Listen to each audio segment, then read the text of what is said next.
tulikuwa tunapiga kelele wote kuomba msaada, tunaomba tusaidie.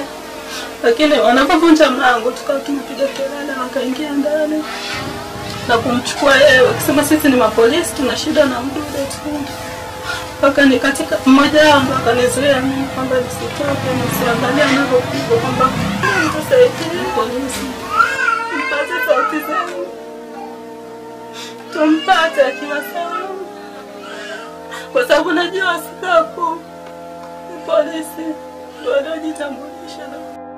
Hayo ni maneno ya majonzi na yanayogusa kabisa moyo kwa ndani kutoka kwa mke wa Mdude Nyangali, mwanaharakati na mwanachama wa Chama cha Demokrasia na Maendeleo Chadema, ambaye ameripotiwa kuvamiwa nyumbani kwake saa 8 za usiku wa kuamkia Mei 2 akiwa amelala na mke na watoto, kisha kupigwa vibaya na vitu vizito baada ya watu hao wanaodaiwa kujitambulisha kama polisi kuvunja milango miwili ya nyumba aliyokuwa akiishi pamoja na geti, na kisha kuondoka naye akiwa anavuja damu nyingi sana zilizobaki zimechuruzika tokea ndani kwake mpaka walipokuwa wamepaki gari watu wale.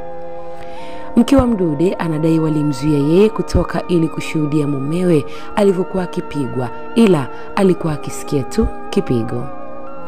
Vilio vizito vya mke, ndugu, familia na majirani vimezizima nyumbani kwa Mdude.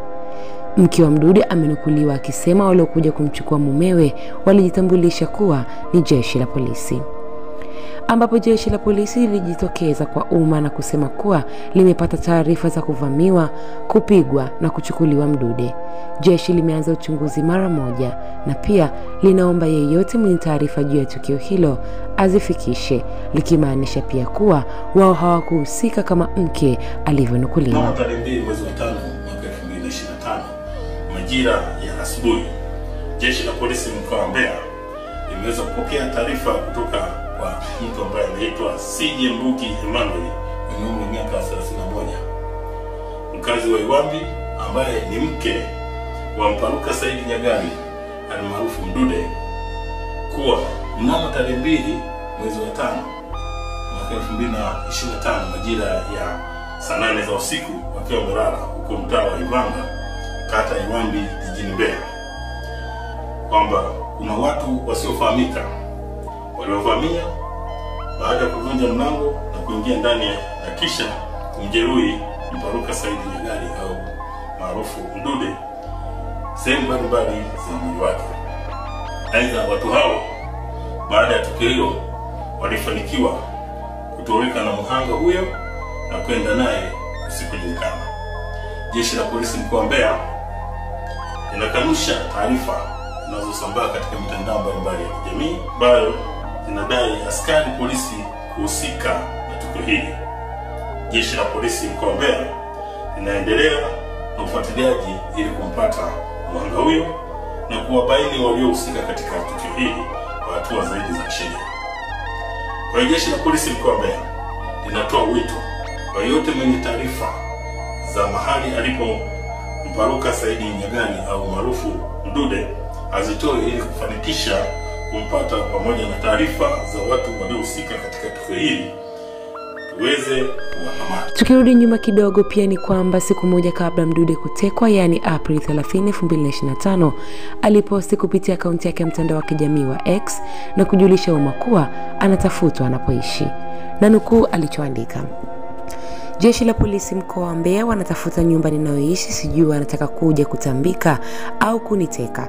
Wamemwambia mmoja wa wanachama wetu kwamba tunaomba utuoneshe nyumba tu anayoishi Mdude, tutakupa pesa. Alipowauliza anakosa gani, wamekwepa kusema yana wamefikia hatua ya kutoa rushwa ili waoneshwe ninapoishi. Namba zangu za simu ziko ofisi RPC na RCO Mbeya. Wao kama wanaona kuna tuhuma dhidi yangu, si wanipigie niende. Kwa nini wananiwinda na kunivizia? Kama lengo lao ni kuniteka, na wapia mbele za Mungu watatangulia kabla yangu. Hata hivyo, nimemwambia alinipa taarifa anitumie namba ya huyo askari nimpigie simu mwenyewe moja kwa moja. Hayo aliandika Mdude na mimi nimenukuu kama yalivyo. Sasa baada ya Mdude kutekwa Mei 2, amejitokeza kijana ambaye ameongea hadharani na kusema kuwa alitafutwa na kufuatwa na waliojitambulisha kwake kama polisi wakitaka waonyesha anapoishi Mdude hata kwa kumlipa fedha, ila kijana huyo anadai alikataa. Hao bwana amekuja wamenitafuta, lakini mwisho wa siku nikagongana nao Soko Matola. Tumefika Soko Matola, wakasimamisha gari yao. Baada ya kusimamisha ile gari yao, akashuka huyo askari anaitwa Afande Shabani. Akawa ameniita, nimemfuata, nimefika pale. Akaanza kuniambia kwamba wewe bwana mbona unatafuta wapatikani si nini, lakini mwisho wa siku nikamwambia nendeni kwenye point. Akasema bwana, si shida yetu ni moja, tusaidie kitu kimoja. Tunataka tufanye ujasusi. Fanye ujasusi.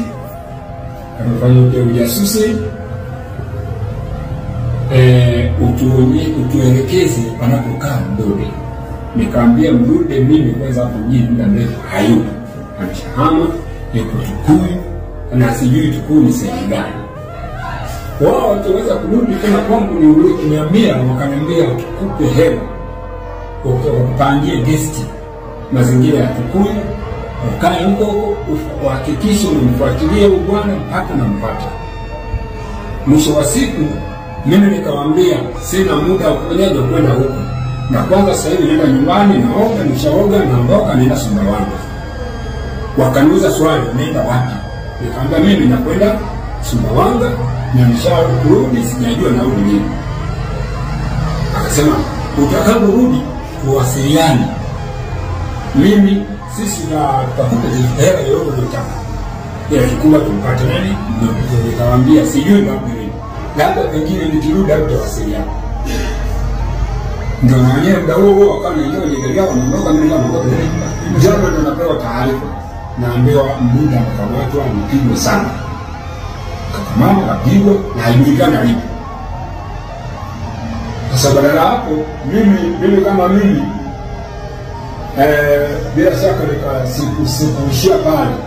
Baada ya kufikia baada ya kuambia wale mambo kuhusiana na Mdude, nikaenda kwa kamanda wangu wa mkoa jamani, nikamweleza hali halisi, nikampa kila kitu sawa, na nikampa utaratibu kwamba mpigie kamanda China, ndio kamanda wa kanda, mpigie alafu yeye China achukue hatua za kumuondoa huyo bwana wake Samba hapa mjini. Tukakubaliana hivyo. Ni kweli China akapigiwa simu. Sasa siwezi kujua huko walimpigia ama hakumpigia, nisizidi. Sasa baada ya hayo yote na kutokana na masaa mengi kuzidi kuisha bila Mdude kupatikana wala kujulikana alipo, na kufuatia kumwagika damu nyingi sana toka ndani kwake mpaka lilipokuwa gari, wapo ambao wamekwisha katika moyo na kusema huenda hiyo ndio ikawa mwisho wa kumuona tena Mdude, huku wakitoa salamu za pumzike pema. God bless Lema amekuwa akiposti hatua kwa hatua kuanzia kutekwa kwa Mdude. Ila jioni ya Mei 2 ameposti maneno yanayoonyesha moyo kufaganzi na kukata tamaa juu ya uhai wa Mdude na kutokana na hali ya kuvuja damu iliyoonekana. Lema ameposti katika mtandao wa X picha ya Mdude na kuandika na mnukuu, nimeongea na katibu mkoa wa Mbeya muda huu, ananiambia wako nyumbani kwa Mdude na RCO polisi wanafanya uchunguzi na kuchukua sampuli ya damu na vielelezo vingine ili waanze uchunguzi kujua Mdude yuko wapi.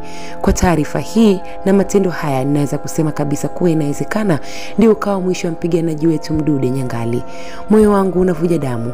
Wananchi kutokujali matendo ya haki wamekuwa sababu kubwa sana ya maumivu ya taifa hili. Sisi ni kizazi cha anasa, pombe na dhambi. Kila mtu atalipa gharama ya ubatili huu. Mdude, kama sitakuona huku duniani tena, tafadhali sana lala salama. Ulipenda haki sana. Mwisho wa kunukuu. Maneno haya yaliyojaa uchungu yamefanya wengi wajiulize, je, huenda Mdude ndo asionekane tena kama kina Soka na wenzake? Hayo tumeanukuu kwa God bless Lema, tukiwa bado tunasubiri uchunguzi wa taarifa ya jeshi la polisi, kwani hicho ndio chombo mahususi kilicho na jukumu la kufanya uchunguzi juu ya matukio yote ya kihalifu nchini. Na sisi ni kazi yetu kukuletea kila lile linalotokea. Kwa lolote tutaacha komenti yako hapo chini na sisi tutaisoma. Ila pia kama Mtanzania wa kawaida, mwekee Mdude dua yako au ombi lako kwa Mwenyezi Mungu aweze kupatikana akiwa salama. Mimi ni Princess Kiuli na hii ni Mseto Media. It's so sad. Hakikisha umesubscribe, comment, like na kushare. Mseto Media, we connect everywhere.